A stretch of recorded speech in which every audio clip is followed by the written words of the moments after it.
Episode 2. There we go. We'll just sit like this.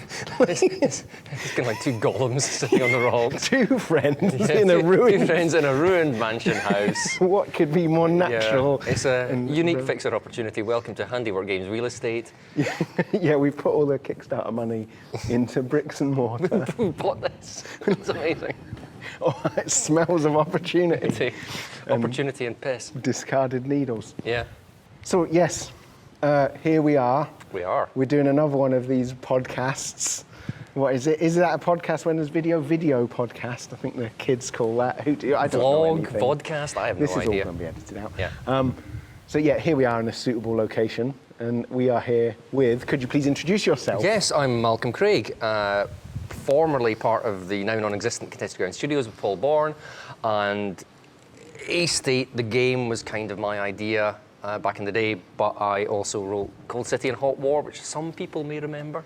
Yeah, they're both very good games. I should say who I am in case you've started this at episode 2. So I am John Hodgson. I own and run a games company called Handiwork Games. You can find us on the web at handiwork.games. I know there's a lot of cameras on the go, so I'm like, I'm wondering where to do. Look at you, do I look at the just cameras? Yeah, I don't I'll just know. keep looking at you. We haven't done any of that sort of direction stuff. It's fine. So I run a company called Handiwork Games, and we've published the second edition of A-State, role-playing game. We have brought it back. We ran a successful Kickstarter campaign. We were very grateful for the amount of support it received.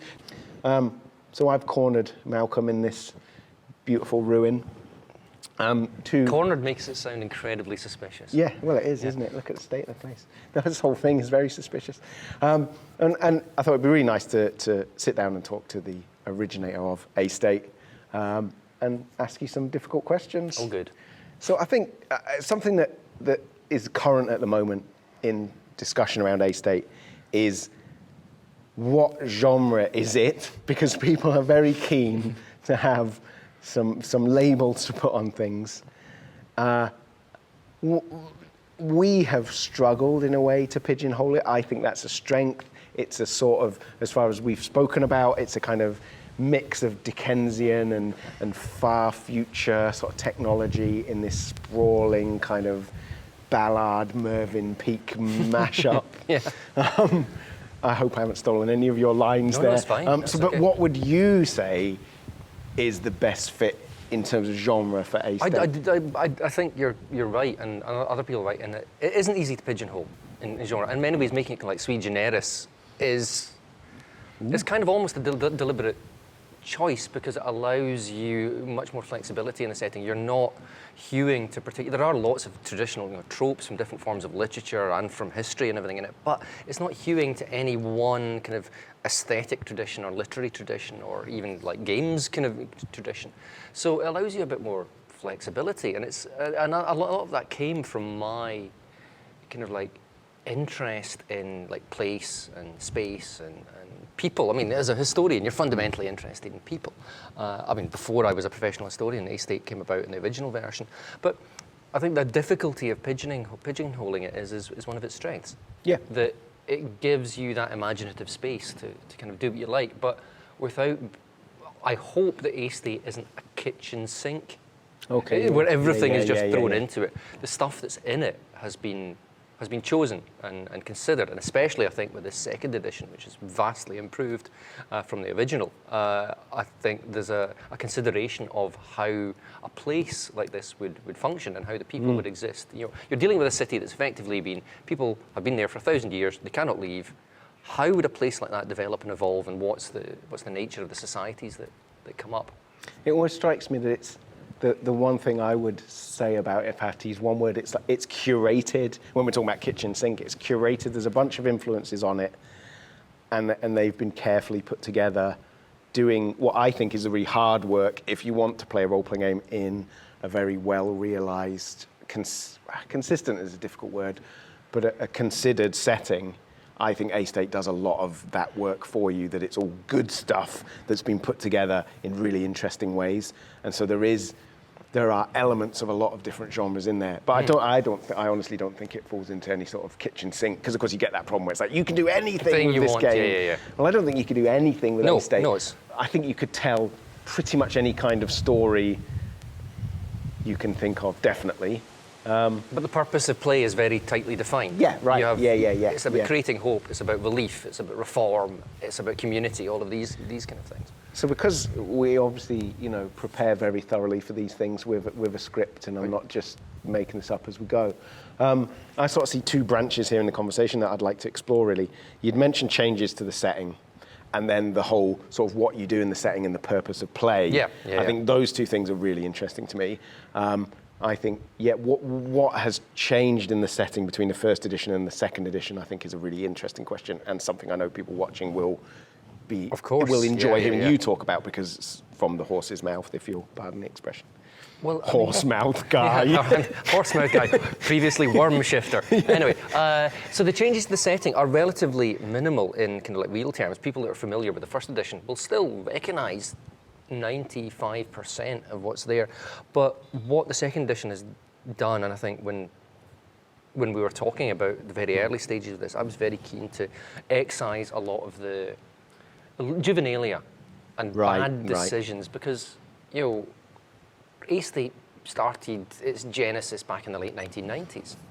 Right. And, I've grown up a lot since then.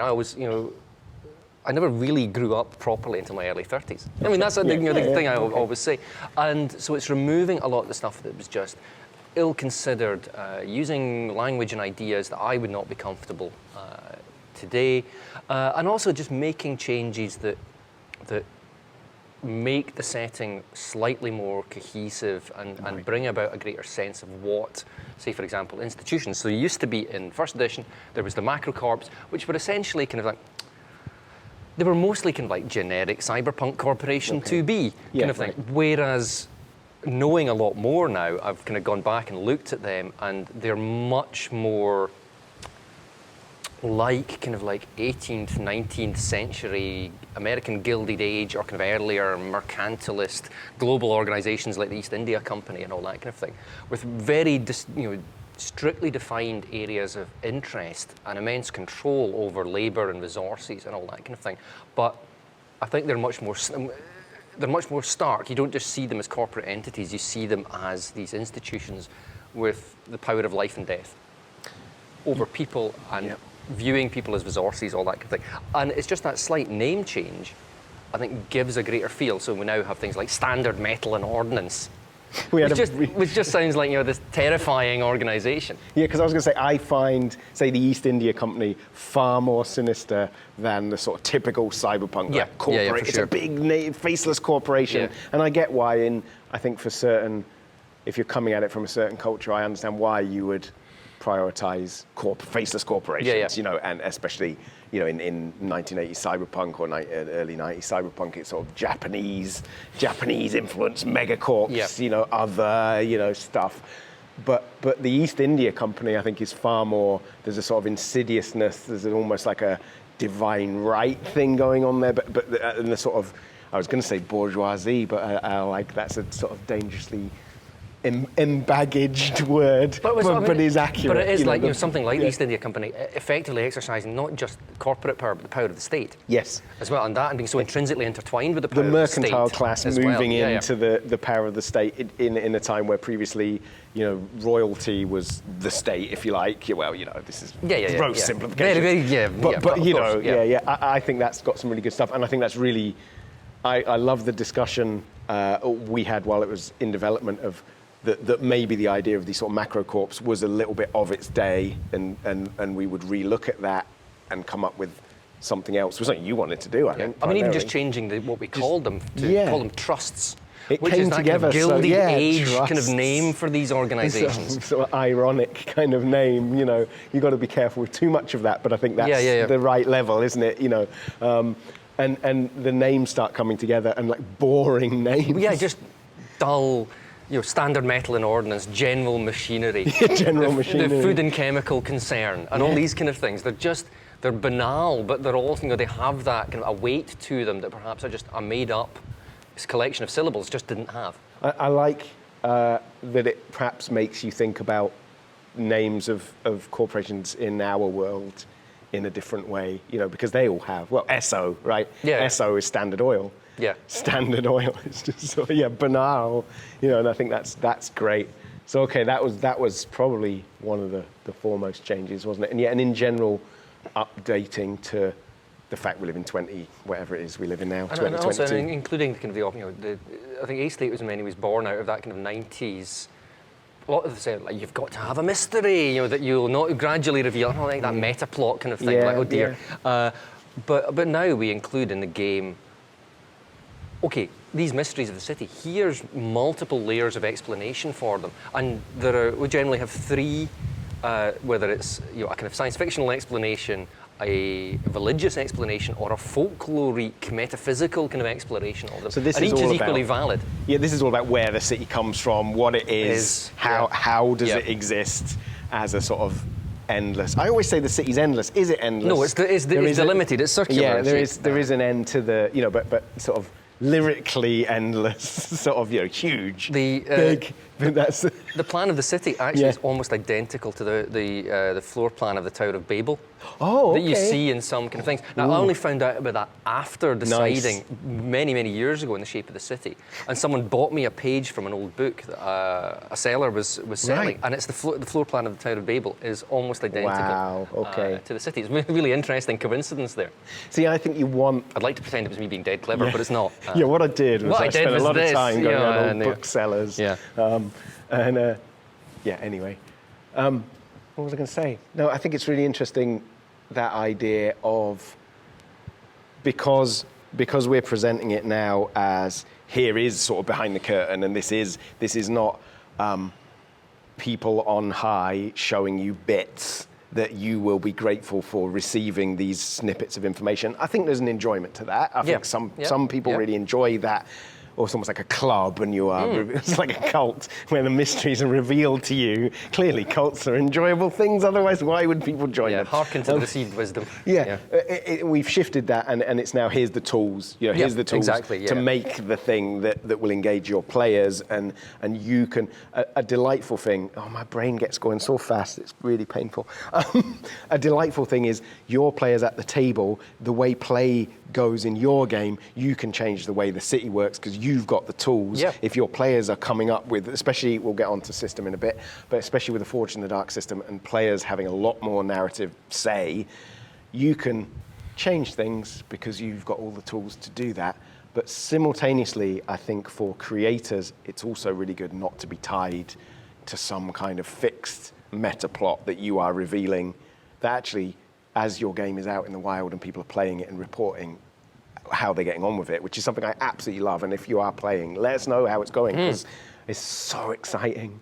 I mean, this was always one of the things, though, with A-State. There was never any intention to have fixed kind of thing. There were always multiple explanations for what was going on. We just never got round to actually producing the material that would allow people access that. And I think this is where the new edition really is significantly better than the first edition in providing groups with that material. And we are going to be doing more material, right? I mean, this is something people ask a lot. Is this just going to be one book and then... We don't really do that at Handiwork Games. We've surprised people with the ongoing support for Beowulf. This is an ongoing line. I think there's another couple of years in it, maybe, but there's loads. We've got loads of stuff we're going to do. And I think A-State will be the same. I think it'll be different. Some people are asking, there was a sort of legendary book from first edition. Now, I've got to mention it, Iron Ring.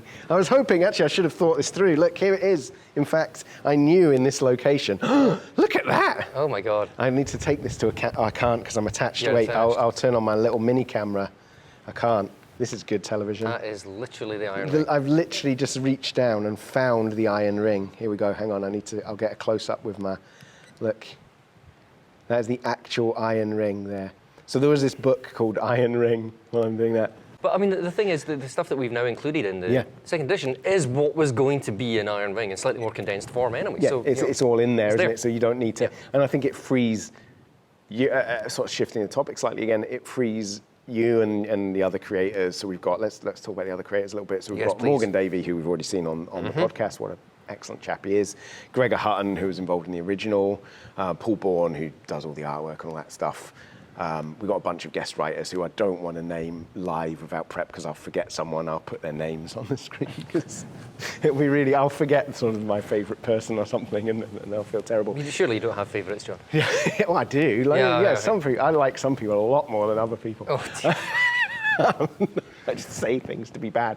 But I think it frees us from the pressure that sort of revealing meta plot model and promising future supplements. That sounded a bit critical. Promising future supplements that then become logistically too difficult for whatever reason. Yeah, for sure. You know, then it becomes about that, doesn't it? I mean, we could segue very nicely here into a chat about Scottish games and the big three Scottish games and our friends, Nightfall Games, who really amusingly people think there's some sort of rivalry between A-State and Slay. That's always been funny. Which is just ridiculous because we're just like friends and like some similar cool things, but the cool things are such a broad church that there's room for can you have two Scottish sci-fi games? Yeah, well, I mean, Dave Allsop was one of the first people, and Paul and I were starting Contested Ground Studios and looking to publish it. Dave Allsop was one of the first people to give us help and advice in a Greasy Spoon Cafe in Finchley in London.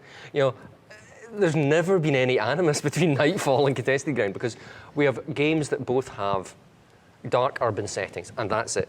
Yeah. That's the similarity. I mean, I talk to Dave and Jared most days of my life. Yeah. God help me, we chat most days.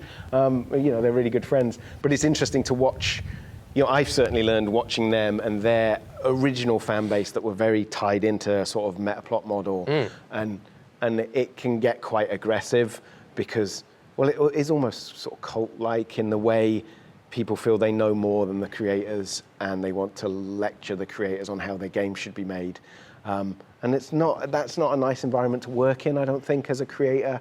I don't think it's helpful. And it's just sort of silly, and you end up spending the day rolling your eyes at people's demands that are often very rudely put, you know. I mean, that's the thing. If it's a dialogue about, say, interpretations of a game, that's fine. But it's, you know, when you get into that situation of, you know, I know best, come on, you know, let's... I had a very strange conversation in a pub once, and it was a Nightfall writers and artists meet up in Glasgow, and drink was flowing, and people were quite, you know, it was quite late in the evening, but it was suddenly announced that Dave no longer owned the game and the game belonged to the players, and I was just sat there going, no, it doesn't. Like, in no sense does the game, you know, not belong to Dave. You know, he shared it with the world, and people's games are their own, and what they've written is their own. But A-State, Slay Industries is Dave and Jared's and Mark's, right? It's their thing. But I think you can, you know, there's ways to, I think we've learned a lot watching all that stuff. Anyway, that's a big old ramble, isn't it? But it's interesting, I think it's interesting how using different models of providing information creates different kinds of feelings in the fan base. I think it's quite interesting. Yeah, it's getting cheap. We should move somewhere else, I think. I think that was good. But I'm not feeling this horrible windy corner anymore. No, right, let's decamp to somewhere else. I don't know if that horrible black door is in shot, but we should go through there and see what there is and pretend that it's our next location, even if it's not, through the magic of cinema.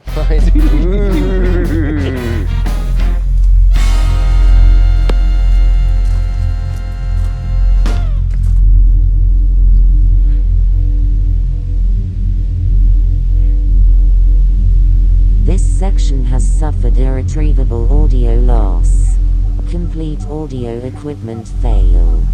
Discussion included issues surrounding languages, place names and Scottishness while our hosts explored the dark places beneath. We apologize for this vital and enlightening discussion being lost forever.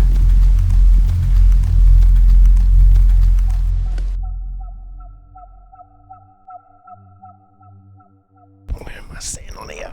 Oh God! Yeah, there we go. Oh, it's really wet. It is very wet. Brilliant. Oh well, that'd be nice. What were we talking about? We were talking about Thatcher. Yes. So that's actually on the A-State webpage. We talk about. It's weird, isn't it? Looking sitting too close together for the purposes of film. I haven't seen people in 3 years. It's very difficult. We talk about anti-Thatcher. Role-playing game. What is it? Sparks and something. And knives and anti-Thatcher. Yeah. And the idea of sort of Scottish games, I think, is particularly relevant to that, and the Scottish names of places we were talking about. And I wonder how that all fits together with a notion of... So there are British things. I'm going to get to a question eventually. There are British things like 2000 AD, which is clearly an influence on a lot of British stuff. Slay Industries is another one that is quite heavily anti, the 80s.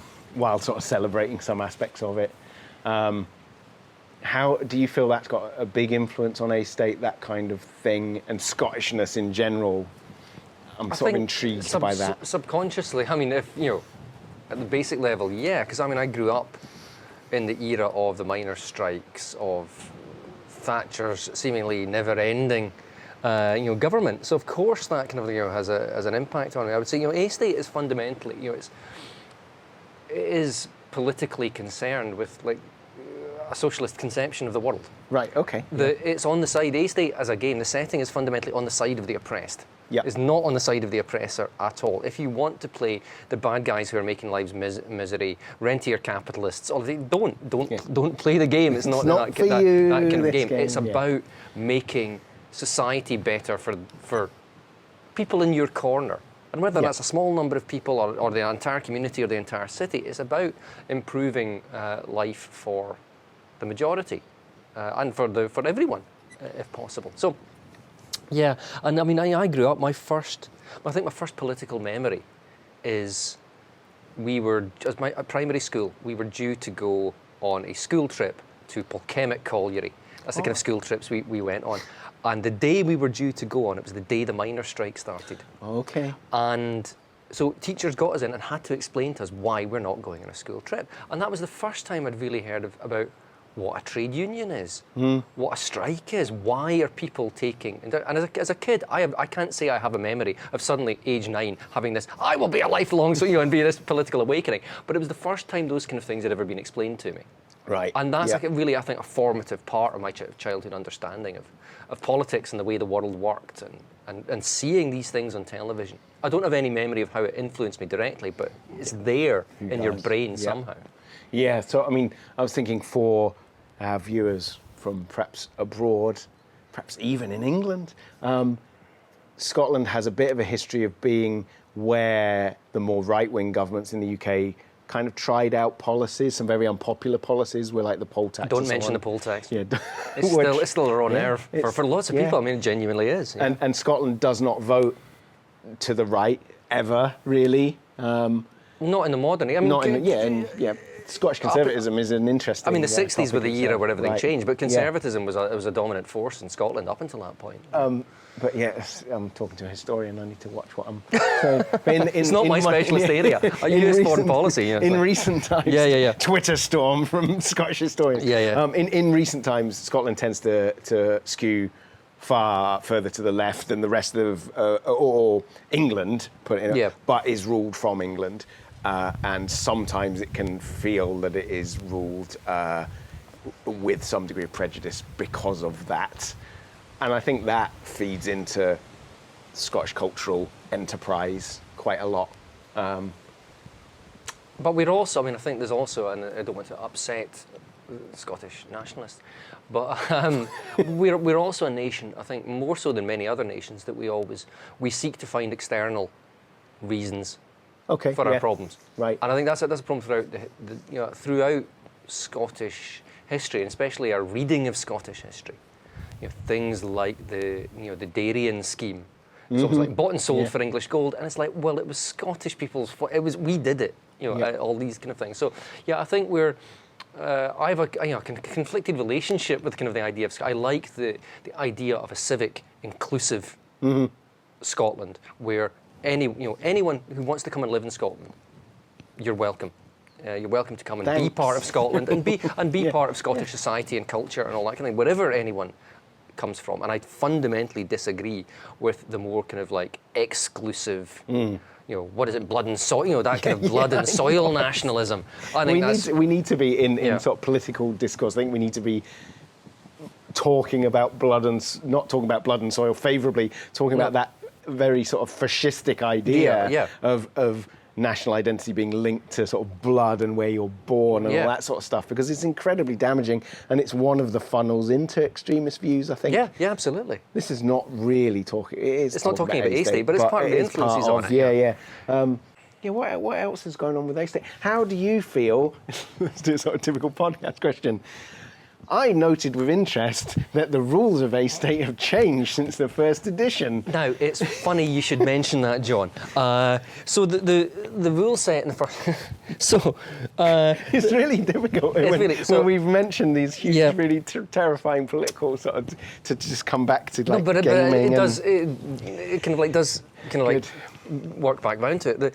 The A-State was always a game concerned about hope in a very dark place. That's what it was. But the original game mechanics did nothing to support that in play. It was a very banal percentile system, didn't really have anything going for it. It actually had some deep-seated flaws in it, blah, blah, blah, blah, blah. It wasn't great. It didn't support what the game was about. Now, lots of people liked the game and loved the setting, and I really appreciate that. I've always been grateful for people, for those who are new to the game, but also for those who have, stuck with the game for so long.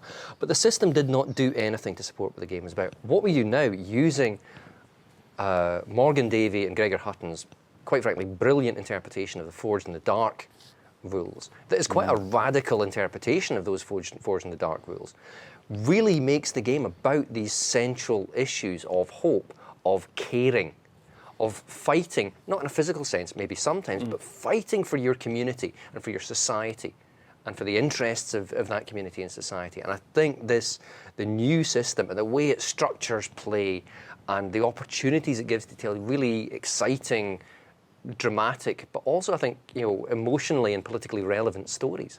It's brilliant. I get really stuck because there's so much in it that I didn't write. Normally, if I'm talking about other games to do, usually I've written half of it, and I didn't write it, and I love it. I think it's absolutely brilliant, and I'm always cautious though because I think I'll get a detail wrong, and I don't want to do that. Listen, which is why we talk to Morg about things. I don't want to speak of it because Morg and Gregor, more than anyone, I think, is the one who did the hard yards on this interpretation. It's worth mentioning as well, which I think is something I've realised I want to do more of, is like thanking John Harper for Forged in the Dark, and this really is sort of standing on the shoulders of giants stuff.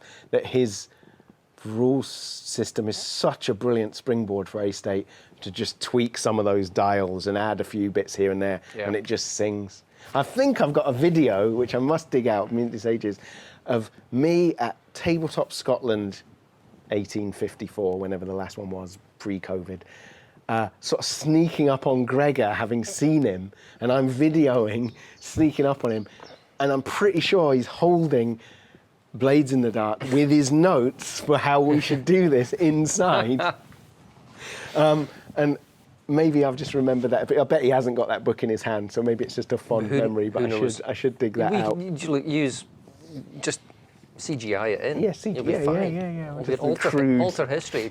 Some Stalinist photographic we alteration like of things. Don't we? That's all you need. Oh dear.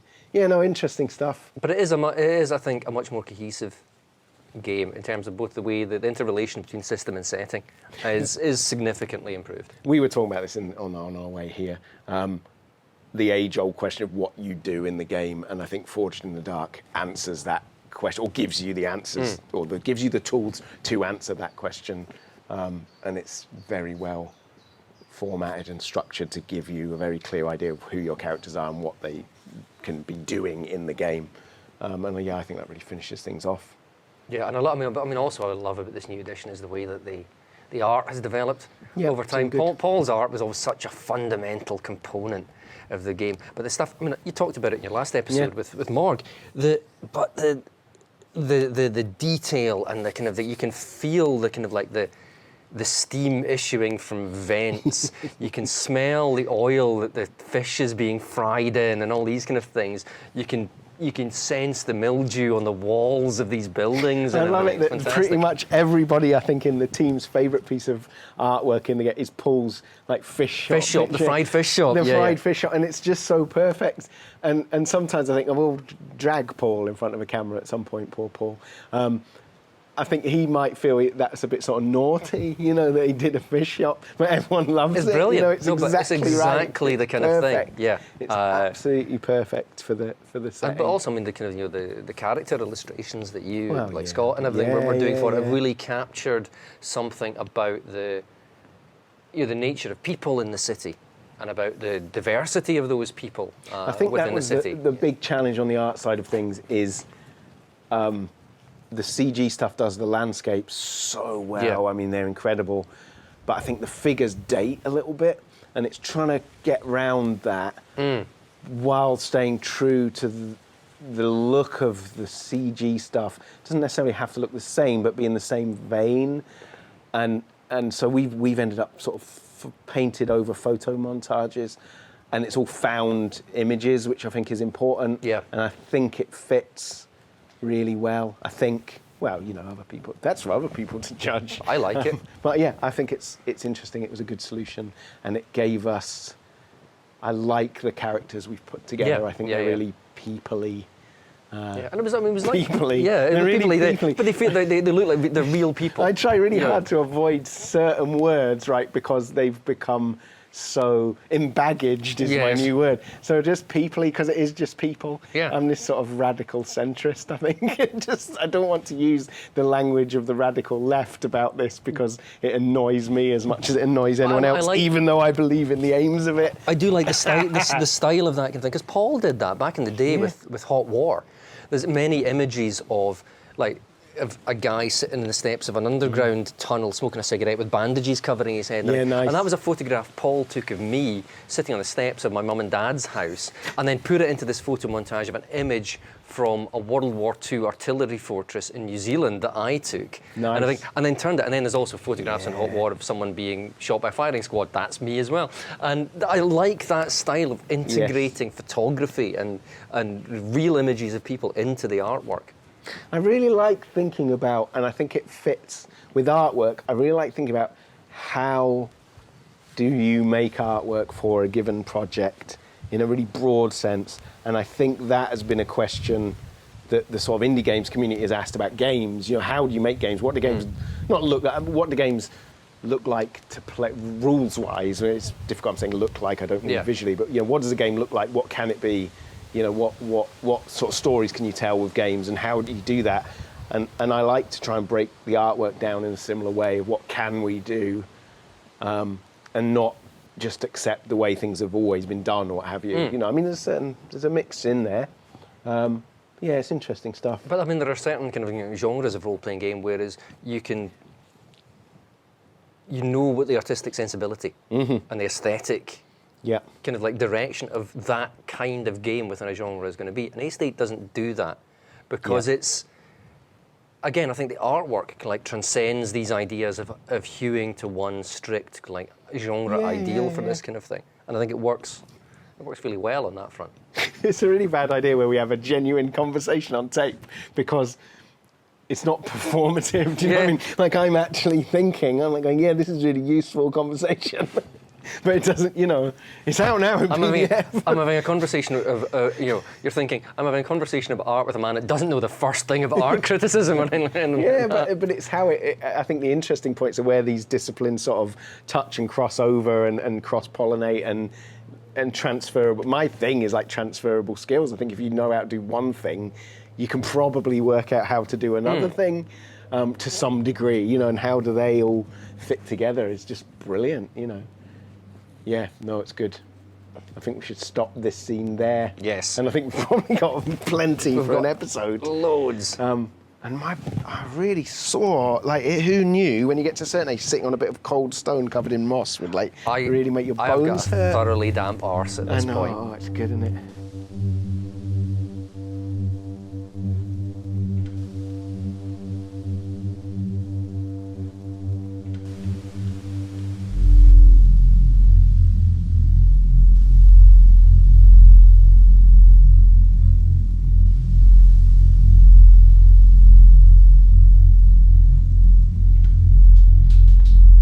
Well, I think we've probably talked an awful lot. It's been very enjoyable. Thank you for coming on our amazing podcast. Thank you for having me on your amazing podcast. So good. I like how sporadic they are, but hopefully of incredibly high quality. Regularly irregular. Yeah, exactly. So it doesn't matter. You can churn stuff out every week if you want, but it'd be rubbish. He says insulting everyone doing a weekly podcast, as is apparently my talent. I think it's really interesting to talk to you. It's really interesting to find out, like I say, from the horse's mouth, some city facts and A-state facts. It's been very enjoyable to make. I don't know if you know, in episode 1 I was nearly crying when Morg said it's been the most exciting project I've worked on. I was like, oh my god. It's been good. No, I mean, one of the things... So now you say nice things. No, it has been, to completely echo and agree with Morg's comments. One of the things about this is I had zero intention of becoming involved in games. Yeah, you've not talked about that. And it was the fact that it was an opportunity to collaborate with Paul, Morg, you, Gregor. Yeah. That's what it was, an opportunity to work with friends, but also people whose artistic talents I really admire. It's very much, that's what drew me back. It's very much got the atmosphere of sort of getting away with something really naughty that we sort of shouldn't. You'll never make that happen. Again, yeah. We already have. I mean, I think it was up there on the list of, for those that remember it, thinking of games you will never see a second edition of. Yes. It would have been fairly high up there. Certainly I was never thinking of. Yeah, it's weird. So yeah, and it's Gregor Hutton's fault. But I think it's always Gregor Hutton's fault. I think when Gregor comes up with an idea like that, it's like you go, oh, all right, because that might not have been my first choice of a thing to do for your back catalogue, but it made so much sense. It rapidly became actually. I think it's the one with the most to do. Yeah, almost, it's Gregor's infectious enthusiasm for things that carries these things along. His infectious enthusiasm for organising a thing and then just going away. Just leaving, and we don't see him for months on end. Like, where are you? I'm on a farm. Why are you on a farm? I'm not telling you. I'm not telling you. It's to do with my job, which we should talk about. Yeah. So that's cool. I mean, I don't think we've got an awful lot more to talk about. I don't think so. I think we've covered a lot of the bases of the game. And we can do this again. That's the amazing thing. Yeah. This could be like 3 episodes, given the amount of material we've done. I'll probably just put it out as one though, because it's nice to do a big one, isn't it? Maybe next time we'll do it in a non-collapsing building. No, I don't think that's like... No, definitely. Abandoned mental asylum, I think, is the way forward. Oh yeah, that would be good. What's that place off as you go towards Livingston? Yeah, on the way to Livingston, by the side of the motorway, there's a whole sort of community. Bangor Village Hospital. Yeah. Oh, that is. It was early 20th century. Village Hospital, and it is a village, isn't it? It is literally, but some of the buildings are huge. Yeah. And I don't know what's happened. The last time I was inside Bangor was 2007. Yeah, I imagine that would be probably. I'm trying to think when we last drove past it. It's probably going back 10 years. Yeah, it was on the cards for redevelopment. Yeah, so I wonder if it's still there, but it's one of the things which you find so much, I find so much in sort of central belt of Scotland. You drive along and you go, what's that? And it's something absolutely incredible. But that was the thing, it was an entire archipelago of mental institutions stretching from Glasgow to Edinburgh, all in that belt. There was loads, big and really huge. Just up the road in Falkirk, there was Bell's Dyke, which was gigantic. So there was an entire network of these. Gosh, amazing. Which again, those places have influenced the estate and the city and all that kind of thing. Don't want to reiterate that stuff. Yeah. Right, stop talking, shouldn't we? Because otherwise we'll just be here forever. Yes. And I want to get some lunch. That's a good idea. Nice one, thanks for that. Excellent. Lovely. Thanks very much, John. See you next time. Bye. Bye. Get handiwork.games. We'll put it on the screen. And everything. Yes. Yeah. What I'll do is we'll put it on the screen here by the magic of special effects. And then hilariously, it's not going to be there and I'll put it somewhere else to make myself look even more foolish. I look forward to seeing that. Nice. Right. Oh, crikey.